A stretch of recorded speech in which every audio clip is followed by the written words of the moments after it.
राधे राधे। जय श्री कृष्णा। आप सभी का बहुत बहुत स्वागत है हमारे चैनल में। तो देखिए, आज के इस वीडियो में हम आमलकी एकादशी व्रत की सरल पूजा विधि देखेंगे।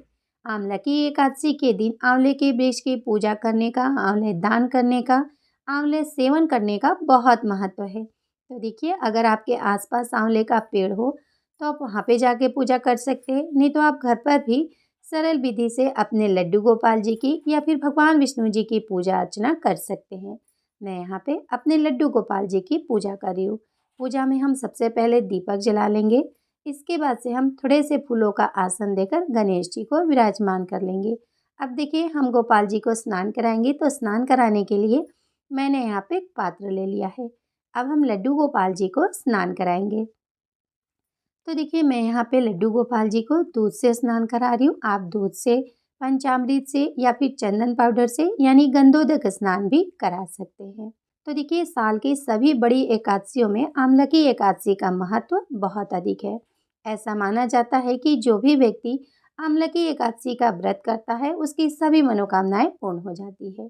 अब दूध से स्नान के बाद हम गोपाल जी को शुद्ध जल से स्नान करा लेंगे। तो हम यहाँ पे अच्छे से गोपाल जी को स्नान करा लेंगे। स्नान के बाद से हम उनको साफ तौलिए से पोंछ लेंगे। और देखिए, ये जो स्नान किया हुआ जल है ये भगवान जी का चरणामृत बन गया है। तो आप इसे परिवार के सभी सदस्य मिलकर ग्रहण जरूर से करें। इसके बाद से देखिए, अब मैंने गोपाल जी के श्रृंगार की यहाँ पे सभी सामग्री तैयार कर ली है। उनके पोशाक वगैरह श्रृंगार की सभी सामग्री मैंने तैयार कर ली है। अब इत्र सेवा के बाद मैं उनको पोशाक धारण करा दूंगी। तो देखिए, साल 2025 में आमलकी एकादशी का व्रत 10 मार्च को रखा जाएगा। एकादशी व्रत का पारण 11 मार्च को सुबह 6:35 से 8:13 के बीच है। तो आप इस बीच अपने एकादशी व्रत का पारण जरूर से कर ले, क्योंकि द्वादशी तिथि समाप्त होने से पहले हमें अपने एकादशी व्रत का पारण जरूर से कर लेना चाहिए। अब गोपाल जी के वस्त्रों पर इत्र लगाकर हम उनको विराजमान कर देंगे। इसके बाद जल के छींटे लगाकर बाहर रूप में हम गणेश जी को स्नान कराएंगे। अब गणेश जी को हम यहाँ पे वस्त्रूपी कलावा अर्पित करेंगे, जनेऊ अर्पित करेंगे और हम तिलक करेंगे। तो हम गणेश जी को चंदन से तिलक करेंगे। लड्डू गोपाल जी को भी हम चंदन से तिलक करेंगे। गौ माता को भी हम तिलक करेंगे। सभी को हम तिलक कर देंगे। अब हम रोली से गणेश जी को तिलक करेंगे और हम गौ माता को तिलक करेंगे।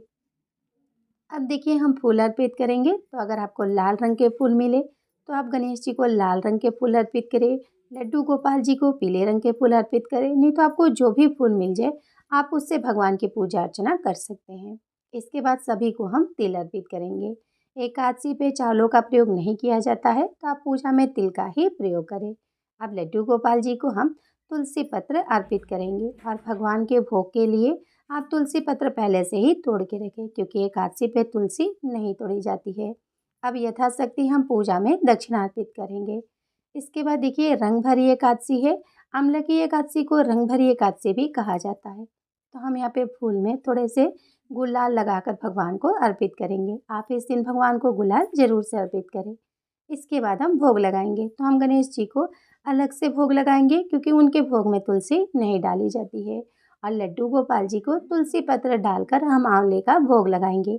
आंवले का बहुत महत्व है।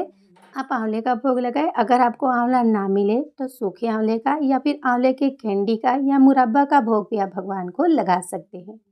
साथ में आप कोई भी ऋतु फल का भोग भगवान को लगा दें।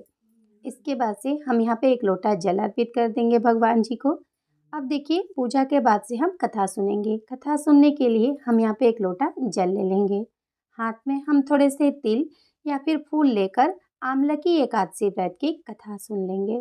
कथा सुनने के बाद हमने जो हाथ में तिल लिया है वो हम भगवान के पास अर्पित करेंगे। थोड़े से तिल हम जल के लोटे में डालकर सूर्य देवता को अर्घ्य दे देंगे। तो देखिए, इस तरह से हम बहुत ही सरल विधि से घर पर ही रंग भरी एकादशी या आमलकी एकादशी की पूजा कर लेंगे। पूजा के बाद अब हम भगवान की आरती करेंगे।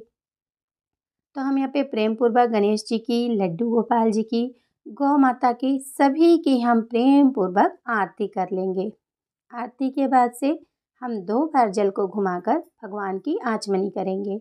इस तरह से हम अपनी पूजा को पूर्ण कर लेंगे। पूजा के बाद हाथ जोड़कर पूजा में हुई भूल चूक के लिए हम भगवान से क्षमा याचना करेंगे और अपनी मनोकामना पूर्ति के लिए प्रार्थना करेंगे। तो देखिए, आप इस तरह से सरल विधि से घर पर भी आंवले की एकादशी की पूजा कर सकते हैं। आप इस दिन आंवले का दान जरूर से करें। ऐसा माना जाता है कि अगर इस दिन हम आंवले का दान करते हैं तो हमें स्वर्ण दान का फल प्राप्त होता है। तो देखिए, अगर आपको आंवला मिल जाए तो आप इस दिन आंवले का दान जरूर से करें और आंवले का सेवन भी जरूर करें। राधे राधे।